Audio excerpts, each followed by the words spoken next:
Uma dica que eu coloquei, esses tempos atrás a gente colocou lá no grupo do Facebook que a gente tem, e isso serve também para entrevista. Lembra que, pensa assim, você tem que se preparar, é claro, né? Mas a gente, não necessariamente você tem que ficar preocupado com estar nervoso ou não estar nervoso. Essa parte que você tem que menos se preocupar. É claro que se você ficar nervoso a ponto de você não conseguir falar, vai ser um problema.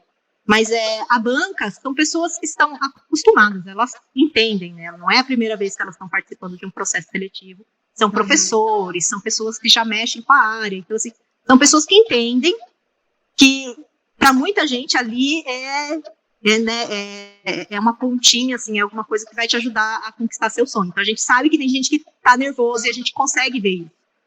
E a gente consegue ver também quando a pessoa está com aquela fala completamente ensaiada, sabe? Não, eu ensaiei tudo para falar o que eu espero, o que eu acho que eles querem ouvir.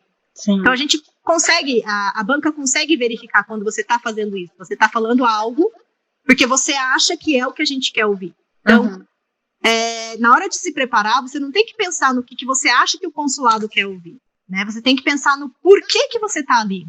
Por que você quer ir para o Japão? Né? Você quer ir para o Japão porque você quer fugir do Brasil? Você quer ir para o Japão porque é seu sonho? Você quer ir para o Japão porque na sua área o melhor lugar para você se aperfeiçoar é o Japão? Então, essas coisas que são importantes. Então, antes de você pensar no que o consulado quer ouvir, a gente gostaria muito que você pensasse no que você quer fazer no Japão. Por que você quer ir para o Japão? E é claro, por que a gente tem que escolher você? Sim. Então, como dentro da documentação não tem muito onde você mostrar que, olha, eu fiz isso, esse é o meu diferencial, a entrevista é aquela hora de você mostrar qual é o seu diferencial. Por que você, né? Então, por exemplo, ainda mais assim, esse pessoal que tem dúvida se vai tentar ou não porque tem nota mais baixa, né, que isso e aquilo, se você conseguir chegar na entrevista que você tem que mostrar por que vale a pena a gente indicar você que tem uma nota mais baixa e não aquela pessoa que tem só 90 no boletim. É claro, você tem que se preparar, você tem que tentar estudar um pouco a língua japonesa para conseguir se apresentar e tudo, mas também você tem que estar ali ciente do que você quer fazer, por que você quer fazer. Você está só tentando fugir, surgiu do nada, alguém obrigou você a fazer e por isso que você está tentando. Então, isso são coisas assim que a gente tenta buscar, tenta entender, né? Por que você quer tentar o Japão e por que eu tenho que indicar você e não o outro candidato que está fazendo a entrevista também. É algo importante, talvez seja algo que ajude o pessoal a se preparar para a entrevista. Legal.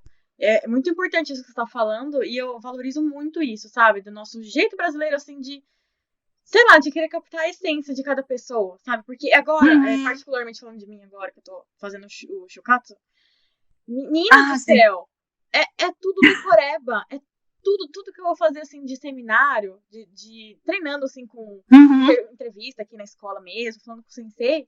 Não, porque quando você vai responder, você tem que começar pela conclusão, você tem que falar não sei o que, dar um exemplo, contar um episódio do que aconteceu e finalizar de novo do porquê que entendeu? Da conclusão também, do que foi perguntado. É assim a estrutura da entrevista aqui. Então, você vê que tá todo mundo com o texto decorado. E se eu vou e fujo um pouco da estrutura do meu Nihongo, as pessoas vêm e falam, não tô entendendo o que você tá falando, né? Elas não estão interessadas em saber o porquê, ou tipo, qual que é a essência, o que a pessoa tá querendo dizer. Eles estão interessados em saber como a pessoa tá falando, sabe? Isso é uma coisa que eu acho muito robô. Eu falo, gente, como que eles vão saber quem quer realmente e quem não quer? Tá todo mundo falando coisas bonitas porque decorou, sabe? Então, eu sempre falei isso também no canal. Eu falo, gente, sejam vocês mesmos, mostrem a sua personalidade na entrevista também, porque é muito importante. Eu lembro que, nossa, eu entrei, o pessoal da banca da entrevista, nossa, eles foram tão amorzinho comigo. Aí a gente começou a conversar, assim, sabe, falando do meu TCC, e eles se mostram interessados na gente, né? Eles começam a perguntar. Então não vai assim, com coisa decorada, eles vão perguntar disso, eu vou falar isso. Não, porque você vai falar disso, eles vão perguntar de outra coisa, nada a ver que você não tá nem esperando dentro daquilo, né? E você vai ter que saber falar daquilo. Então fala coisa que é verdadeira, né? Por quê, né? É bem isso. Se você vai com algo ensaiado, fala assim, não, quando eles me perguntarem do porquê que eu quero ir pro Japão, eu vou responder isso. Se a gente capita dentro daquilo, né esperando que, não, o consulado vai querer ouvir isso, não, porque eu quero ser uma ponte entre o Brasil e o Japão. Daí a gente vai lá e pergunta, tá, mas especificadamente como? Aí a pessoa não sabe responder, sabe? Sim. Se você vai com a coisa muito preparada, achando que é aquilo que o consulado quer ouvir, você não consegue desenvolver. Sim. E normalmente, quando a banca consegue perceber que você está fazendo isso, a banca vai lá e vai pulsar ali e fala assim, tá, mas por quê? Uhum. Aí é quando a pessoa fica mais nervosa ainda, aí ela não consegue desenvolver as informações. Outra questão é, mas eu não tenho muita prática em falar em japonês, eu não tenho muita prática em falar em inglês, né? Os anos que a gente não tem prova, então a gente acaba cobrando mais de tentar ver se você consegue falar ou não na língua. Mas não fique tão nervoso, né? Porque você não vai conseguir falar. Porque quanto mais nervoso você fica, mais trava. Sim. Eu sei de experiência própria que eu tive que fazer um treinamento no Japão e eu tive que falar em inglês. Eu sou uma pessoa que entende muito mais do que fala, porque eu não tenho com quem falar o inglês. Então daí meu inglês fica bem tupiniquim, né? Quando eu vou falar. E se eu fico nervosa, ele fica pior ainda. Sim. Porque daí não funciona nada, as coisas saem em japonês, saem em português, mas nunca saem em inglês. Então a gente sabe que quanto mais nervoso você fica, menos você vai conseguir falar numa língua estrangeira. Sim. Então, fique calmo, né? Você tem que saber e pense realmente no por que você quer ir para o Japão, por que tem que ser você, né? Não fique esperando só em dar as respostas certas, mas tente ser você mesmo para a gente conseguir entender melhor quem é essa pessoa que a gente está querendo indicar para o Japão, porque a gente precisa ver que tipo de pessoa que você é, que tipo de aluno que você vai ser, se você vai dar certo no Japão ou não, se você está motivado realmente para ir para o Japão ou não. É realmente isso que você quer da vida, ou você está tentando só por tentar? Né? Sim. E isso é muito importante para a gente indicar para o Japão. O que leva um ano, né, no processo geral aí, quase. Que é uma tortura, né? Nossa. Imagino. A cada passo, né? Passou do primeiro processo, vai fazer a prova. Ai, meu Deus, você já tá achando que já tá dentro, né? Aí passou da prova, vai fazer ai, meu Deus. Não, ainda falta entrevista. Vai entrevista, tem ainda o exame, né, de saúde também, que eu não sei se pode dar erro. Tem chance de dar erro, alguma coisa no exame de saúde, e você falar, não, esse candidato não dá? Não sei. Se o médico falar que você não tem boa saúde, daí você não vai, né? Então, então não as chances de dar errado também. Não, é o médico que vai dizer se você pode ou não ir. Então, se o médico colocar lá no seu certificado que você não tem boa saúde, daí o MEC provavelmente, mesmo que a gente mande para o Japão, sim, o MEC provavelmente não vai passar você. Volta naquele assunto de que, já que ele está pagando, ele espera que você consiga comparecer às aulas e estudar tudo certinho, né? Então, sim, realmente, isso não significa que quem tem alguma doença não pode ir, né? Se é alguma coisa que você consegue controlar, que está em controle, por exemplo, diabetes, você tem, mas desde que você... Asma, a gente já teve gente falando, eu tenho asma, eu posso ir. Se está em controle, não tem problema, né? Você só vai ter que saber se adaptar com os remédios do Japão, que muitas vezes são diferentes dos remédios do Brasil, né? Eles têm uma composição diferente.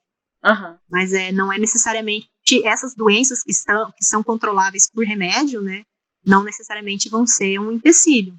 Sim. Mas realmente se a pessoa chegar e falar assim, o médico fala assim, ela tá com o pé aqui outro lado, aí não dá, né? Uhum. Tá podre essa pessoa, né? Não dá, né? Mas eu lembro que quando você me ligou, que você passou na entrevista, que não sei o que, eu já toda comemorando. Peraí que ainda vai pro Japão. Mas é uma tortura que só quem faz sabe, né?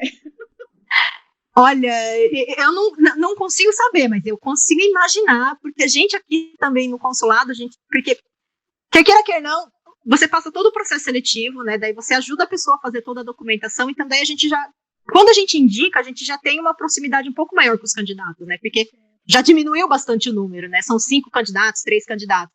Então, daí, quando a gente indica, a gente já começa a rezar ali no consulado também, né? Tem que passar. Já que a gente indicou, a gente não quer que ninguém reprove.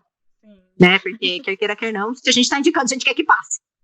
Aí, então, quando a gente recebe qualquer informação de, por exemplo, olha, a documentação que veio estava errada, eu preciso que vocês corrijam isso, porque quer queira, quer não, a gente toma todo o cuidado, mas de vez em quando acontece de alguma coisa errada, o consulado passou despercebido pelo consulado e cai lá no Japão, né? Uhum.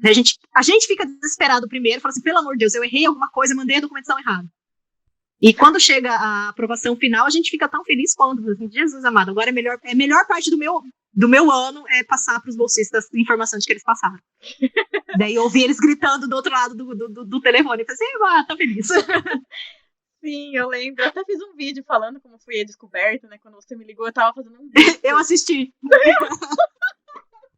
E é legal que, assim, a bolsa de vocês, a resposta da segunda fase vem normalmente ali um pouco antes do final do ano, né? É. Então é sempre um presente de Natal. Daí eu fico falando assim, daí quando chega, eu já fico toda feliz. Eu falo assim, vou dar presente de Natal pro pessoal, né? Porque notícia boa. Quando vem notícia ruim, eu fico enrolando. Assim, agora, tem que contar. Você liga também Mas, quando notícia ruim ou é por e-mail daí?